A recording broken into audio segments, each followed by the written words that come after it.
നിങ്ങൾ ഈ channel ആദ്യമായിട്ടാണെങ്കിൽ subscribe ചെയ്യുക. സബ്സ്ക്രൈബ് ചെയ്തതിന് ശേഷം തൊട്ടടുത്തുള്ള ബെല്ലൈക്കൺ ക്ലിക്ക് ചെയ്താൽ തുടർന്നുള്ള വീഡിയോയുടെ നോട്ടിഫിക്കേഷൻ ലഭിക്കുന്നതാണ്. എല്ലാവർക്കും നമസ്കാരം. കഴിഞ്ഞ വീഡിയോയിൽ ഞാൻ കമ്പനി ക്രിയേഷനെ പറ്റിയാണ് പറഞ്ഞിരുന്നത്. അത് കാണാത്തവർക്ക് വേണ്ടിയിട്ട് ഞാനത് ഡിസ്ക്രിപ്ഷൻ ബോക്സിൽ കൊടുത്തിട്ടുണ്ട്, അതിൻ്റെ ലിങ്ക്. അത് കണ്ടു കഴിയുമ്പോൾ എല്ലാവർക്കും മനസ്സിലാവുമെന്ന് വിചാരിക്കുന്നു. കമ്പനി ക്രിയേറ്റ് ചെയ്ത് വെച്ചത് നമ്മൾ എടുക്കുന്നതിന് കമ്പനി ഇൻഫോർമേഷനിൽ പോയിട്ട് സെലക്ട് കമ്പനി എന്ന് പറഞ്ഞ ഓപ്ഷൻ ഉണ്ട്, അത് എൻ്റർ അടിക്കുക. അപ്പോൾ നമ്മൾ ക്രിയേറ്റ് ചെയ്ത് വെച്ച കമ്പനി കാണും. ആ കമ്പനിയുടെ പേരിൻ്റെ അവിടെ പോയി എൻ്റർ അടിക്കുക. അപ്പോൾ ഗേറ്റ് വേ ഓഫ് ടാലി എന്ന് പറഞ്ഞ സ്ക്രീൻ വരും. അതിൽ മാസ്റ്റേഴ്സ്, അതിൽ അക്കൗണ്ട്സ് ഇൻഫോ എന്ന് പറയുന്ന ഓപ്ഷൻ എടുക്കുക. അതിൽ group, ledger, voucher type, quit എന്നിങ്ങനെയുള്ള ഓപ്ഷൻസ് കാണാം നമുക്ക്. ഇതിൽ ഗ്രൂപ്പ് നമുക്ക് ഇപ്പോൾ പഠിക്കേണ്ട, ലെഡ്ജർ പഠിച്ചതിന് ശേഷം ഗ്രൂപ്പ് പഠിച്ചാലേ നമുക്കത് മനസ്സിലാവുള്ളൂ. ആദ്യം നമുക്ക് ലെഡ്ജർ എന്താണെന്ന് നോക്കാം. നമുക്ക് Ledger is the actual account head to identify a transaction and are used in all accounting voucher. Ledger എന്ന് വെച്ചാൽ അക്കൗണ്ട് ഹെഡാണ്. നമ്മൾ ട്രാൻസാക്ഷൻസ് റെക്കോർഡ് ചെയ്യാൻ ഉപയോഗിക്കുന്ന അക്കൗണ്ട് ഹെഡാണ്. അത് അക്കൗണ്ടിങ് വൗച്ചറിൽ ലെഡ്ജർ ക്രിയേറ്റ് ചെയ്യാതെ ട്രാൻസാക്ഷൻസ് റെക്കോർഡ് ചെയ്യാൻ പറ്റില്ല. For example, purchase, payments, sales, receipts and other accounts heads are ledger accounts. Purchase, payment എന്ന് വെച്ചാൽ സാലറി, അങ്ങനെയുള്ള സംഭവങ്ങളെല്ലാം, എക്സ്പെൻസുകൾ, അതെല്ലാം റെക്കോർഡ് ചെയ്യാനായിട്ടുള്ള ഉപയോഗിക്കുന്ന അക്കൗണ്ട് ഹെഡാണ് ledger. Purchase, example purchase, payments, sales, receipts and other, അതുപോലെയുള്ള എല്ലാ അക്കൗണ്ട് ഹെഡും ലെഡ്ജർ അക്കൗണ്ടിൽ പെടുന്നതാണ്. Without a ledger you cannot record any transaction. Ledger ഇല്ലാതെ നമുക്ക് അക്കൗണ്ടിങ് ട്രാൻസാക്ഷൻ റെക്കോർഡ് ചെയ്യാൻ പറ്റില്ല. നമുക്ക് ലെഡ്ജർ ക്രിയേറ്റ് ചെയ്യുന്നത് എങ്ങനെയെന്ന് നോക്കാം. ലെഡ്ജേഴ്സ് എന്നുള്ള ഓപ്ഷൻ എൻ്റർ അടിക്കുക. അതിൽ create, display, alter, single ledger എന്ന ഓപ്ഷൻ ഉണ്ട്. അതിൽ ക്രിയേറ്റ്, ഡിസ്പ്ലേ, ഓൾട്ടർ എന്ന ഓപ്ഷൻ ഉണ്ട്. അതുപോലെ തന്നെ multiple ledger, create, display, alter. Single ledger എന്ന് വെച്ചാൽ ഒറ്റ ലെഡ്ജർ ആയിട്ട് ക്രിയേറ്റ് ചെയ്യാനാണ് സിംഗിൾ ലെഡ്ജർ. മൾട്ടിപ്പിൾ ലെഡ്ജർ, ഒരേ സമയം ഒരുമിച്ച് കുറേ ലെഡ്ജർ ക്രിയേറ്റ് ചെയ്യാനാണ് മൾട്ടിപ്പിൾ ലെഡ്ജർ ഉപയോഗിക്കുന്നത്. ആദ്യം നമുക്ക് സിംഗിൾ ലെഡ്ജർ ക്രിയേറ്റ് ചെയ്യുന്നത് എങ്ങനെയെന്ന് നോക്കാം. അതിനു വേണ്ടി ക്രിയേറ്റ് എന്നുള്ള ഓപ്ഷൻ എൻ്റർ അടിക്കുക. ഇവിടെ നമ്മൾ ഏതെങ്കിലും ഒരു അക്കൗണ്ട് ഹെഡ്, നേരത്തെ നമ്മൾ കണ്ടുവല്ലോ, അക്കൗണ്ട് ഹെഡിനാണ് ലെഡ്ജർ ക്രിയേഷൻ പറയുന്നത്. അക്കൗണ്ട് ഹെഡുകൾ, അത് സാലറി, നമുക്ക് ആദ്യം തന്നെ സാലറി എന്ന് പറഞ്ഞൊരു ഹെഡ് ക്രിയേറ്റ് ചെയ്ത് നോക്കാം.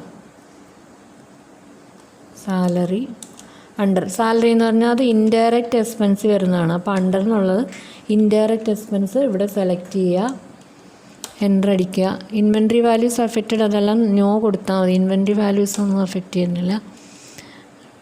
Type of ledger not applicable കൊടുത്താൽ മതി. GST ആപ്ലിക്കബിൾ, നോട്ട് ആപ്ലിക്കബിൾ കൊടുത്താൽ മതി.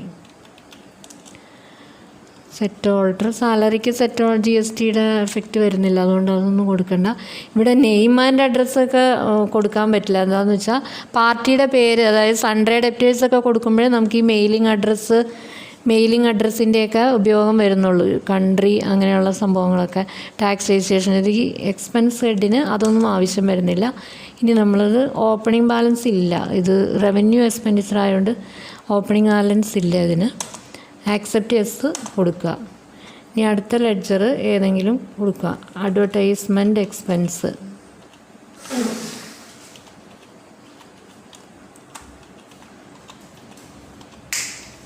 അതും ഇൻഡയറക്റ്റ് എക്സ്പെൻസാണ്. അതിലും ഈ പറഞ്ഞ പോലെ അതൊന്നും GST ഒന്നും ആപ്ലിക്കബിൾ കൊടുക്കണ്ട, നോട്ട് ആപ്ലിക്കബിൾ കൊടുത്താൽ മതി.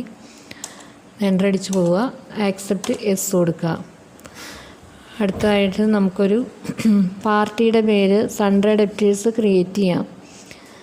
ഏതെങ്കിലും ഒരു പാർട്ടിയുടെ പേര് കൊടുക്കുക.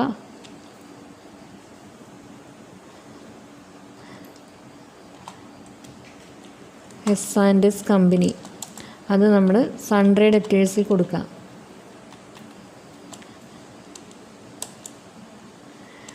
അതിന് ഡിഫോൾട്ട് ക്രെഡിറ്റ് പീരീഡ് അതൊക്കെ വേണമെങ്കിൽ കൊടുക്കാം. Inventory values affected S&S. ഇവിടെ വേണമെങ്കിൽ നമുക്ക് അഡ്രസ്സ് കൊടുക്കാം. അഡ്രസ്സ് വേണമെങ്കിൽ കൊടുക്കാം. Country, state, pin code, pin code വേണമെങ്കിൽ കൊടുക്കാം. പ്രൊവൈഡ് ബാങ്ക് ഡീറ്റെയിൽസ്, കമ്പനിയുടെ ബാങ്ക് ഡീറ്റെയിൽസ് നമുക്ക് ഓൺലൈൻ നെറ്റ് ബാങ്കിങ് ഒക്കെ ടാലി വഴി ട്രാൻസ്ഫർ ചെയ്യാൻ വേണ്ടി ഇത് കൊടുത്താൽ എളുപ്പമായിരിക്കും. എസ് കൊടുക്കുകയാണെങ്കിൽ നമ്മൾ ബാങ്കിൻ്റെ ഡീറ്റെയിൽസ് എല്ലാം കൊടുക്കുക. അതുകൊണ്ട് ഇപ്പോൾ തൽക്കാലം എഡ്യൂക്കേഷൻ പർപ്പസ് ആയതുകൊണ്ട് നോ കൊടുത്താൽ മതി. പാൻ നമ്പർ, കമ്പനിയുടെ പാൻ നമ്പർ വേണമെങ്കിൽ കൊടുക്കാം. Registration, GST number, sector alter, GST അതെല്ലാം വേണമെങ്കിൽ കൊടുക്കാം. ഇപ്പോൾ അതൊന്നും നമ്മൾ കൊടുക്കുന്നില്ല. Accept S. ഇതാണ് സിംഗിൾ ലെഡ്ജർ ക്രിയേഷൻ ചെയ്യുന്നത്. ഇങ്ങനെയാണ്. ഇപ്പം നമ്മൾ ക്രിയേറ്റ് ചെയ്ത് വെച്ച ലെഡ്ജറുകൾ കാണാൻ വേണ്ടിയാണ് ഈ ഡിസ്പ്ലേ എന്ന് പറയുന്ന ഓപ്ഷൻ കൊടുക്കുന്നത്. ഡിസ്പ്ലേ എടുത്ത് എൻ്റർ അടിച്ച് ഇപ്പോൾ നമ്മൾ ക്രിയേറ്റ് ചെയ്തില്ലേ, ഈ ലെഡ്ജറുകളെല്ലാം ഇവിടെ കാണാം. Advertisement, expense, salary. ഇതിൽ ഡീഫോൾട്ടായിട്ട് 2 ലെഡ്ജർ ഓൾറെഡി ഉണ്ടാവും ടാലിയിൽ. അത് ക്യാഷ്, പ്രോഫിറ്റ് ആൻഡ് ലോസ് ഒക്കെ ഉണ്ട്. ഈ 2 ലെഡ്ജറും നമ്മൾ ക്രിയേറ്റ് ചെയ്യേണ്ട ആവശ്യമില്ല. അത് ഡീഫോൾട്ടായിട്ട് ടാലിയിൽ തന്നെ ഉണ്ടാവും. ഓക്കെ. S company. ഇത് നമ്മളിപ്പോൾ ക്രിയേറ്റ് ചെയ്ത ലെഡ്ജറുകളെല്ലാം ഇവിടെ ഡിസ്പ്ലേ എടുത്താൽ കാണാൻ പറ്റും. ഈ ഓൾട്ടർ എന്ന് പറഞ്ഞ ഓപ്ഷൻ എന്താണെന്ന് വെച്ചാൽ നമ്മൾ ഓൾറെഡി ക്രിയേറ്റ് ചെയ്ത് കഴിയുമ്പോൾ നമുക്ക് അതിന് എന്തെങ്കിലും കറക്ഷൻ വരുത്തണമെന്ന് വെച്ചോ, അപ്പോൾ നമുക്കത് കറക്ഷൻ വരുത്താനാണ് ഓൾട്ടർ എന്ന് പറഞ്ഞ ഓപ്ഷൻ. ഫോർ എക്സാമ്പിൾ നമ്മൾ എസ് കമ്പനി, ഇത് സൺഡേ ക്രെഡിറ്റർ ആയിരുന്നു എന്ന് വെച്ചോ, നമ്മൾ അറിയാതെ സൺഡേ ഡെപ്റ്റർ കൊടുത്തു എന്ന് വെച്ചോ, അപ്പോൾ ഈ ഓൾട്ടർ ചെയ്തിട്ട് നമ്മളത് സൺഡേ ക്രെഡിറ്റർ ആക്കാൻ പറ്റും. നമുക്ക് സൺഡേ ക്രെഡിറ്റേഴ്സ് ആക്കിയിട്ട് ബാക്കിയെല്ലാം ഇതുപോലെ തന്നെ അടിച്ചിട്ട് ആക്സെപ്റ്റ് എസ് കൊടുക്കുക. സിംഗിൾ ലെഡ്ജർ ക്രിയേഷനിൽ ഇത്രയൊക്കെ ഉള്ളൂ ലെഡ്ജർ ക്രിയേഷൻ. ഇനിയുള്ളത് മൾട്ടിപ്പിൾ ലെഡ്ജറാണ്. മൾട്ടിപ്പിൾ ലെഡ്ജർ ക്രിയേഷൻ, അതിൽ ക്രിയേറ്റ് എന്ന് പറഞ്ഞ ഓപ്ഷൻ ഇതുപോലെ തന്നെ കൊടുക്കുക.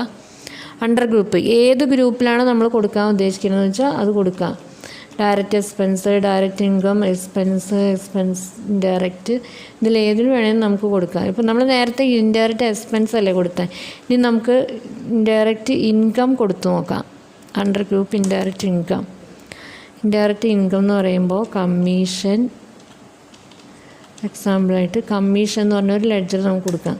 അത് ഇൻഡയറക്റ്റ് ഇൻകം. അതൊക്കെ റവന്യൂ എക്സ്പെൻഡിച്ചർ ആയതുകൊണ്ട് ഓപ്പണിംഗ് ബാലൻസ് ഒന്നുമില്ല. ഇനി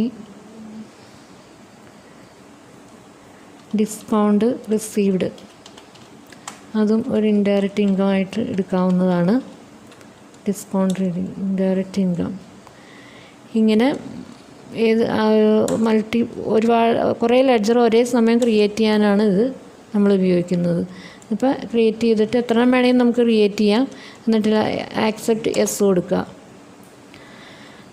അതും ഇതുപോലെ ക്രിയേറ്റ് ചെയ്തത് കാണണമെങ്കിൽ ഡിസ്പ്ലേ എടുക്കുക. ഡിസ്പ്ലേയിൽ നമ്മൾ ഇൻഡയറക്റ്റ് ഇൻകത്തിലാണല്ലോ കൊടുത്തത്. ഇൻഡയറക്റ്റ് ഇൻകം എടുക്കുമ്പോൾ നമുക്കിത് കാണാൻ പറ്റും. ഈ 2 ക്രിയേറ്റ് ചെയ്ത 2 ലെഡ്ജറുകൾ നമുക്ക് കാണാം. ഇങ്ങനെ എത്ര ലെഡ്ജർ വേണമെങ്കിലും ഇതിനകത്ത് നമുക്ക് ക്രിയേറ്റ് ചെയ്യാം. ലാസ്റ്റ് ആക്സെപ്റ്റ് എസ് കൊടുത്താൽ മാത്രമേ അത് സേവ് ആവുകയുള്ളൂ. എല്ലാം ക്രിയേറ്റ് ചെയ്ത് കഴിഞ്ഞിട്ട് അതുപോലെ തന്നെ ഓൾട്ടർ ഓപ്ഷൻ അതിന് വേണ്ടി തന്നെയാണ്. നമ്മൾ എന്തെങ്കിലും ക്രിയേറ്റ് ചെയ്തതിൽ എന്തെങ്കിലും മിസ്റ്റേക്ക് വന്നിട്ടുണ്ടെങ്കിൽ അത് കറക്റ്റ് ചെയ്യാൻ വേണ്ടിയിട്ടാണ് ഓൾട്ടർ കൊടുക്കുക. Indirect income commission. ഇതിൽ ഇപ്പോൾ ഇൻഡയറക്റ്റ് ഇൻകം മാറ്റി അത് ഡയറക്റ്റ് ഇൻകം ആക്കണമെങ്കിൽ ആക്കാം. എന്നിട്ട് സേവ് ചെയ്യാം. അപ്പോൾ പിന്നീട് അത് ഡയറക്റ്റ് ഇൻകത്തിലേ കാണുള്ളൂ. ഇതാണ് ലെഡ്ജർ ക്രിയേഷൻ. എല്ലാവർക്കും എൻ്റെ ഈ വീഡിയോ യൂസ്ഫുൾ ആണെന്ന് തോന്നുകയാണെങ്കിൽ ലൈക്ക് ചെയ്യുക, ഷെയർ ചെയ്യുക, സബ്സ്ക്രൈബ് ചെയ്യുക.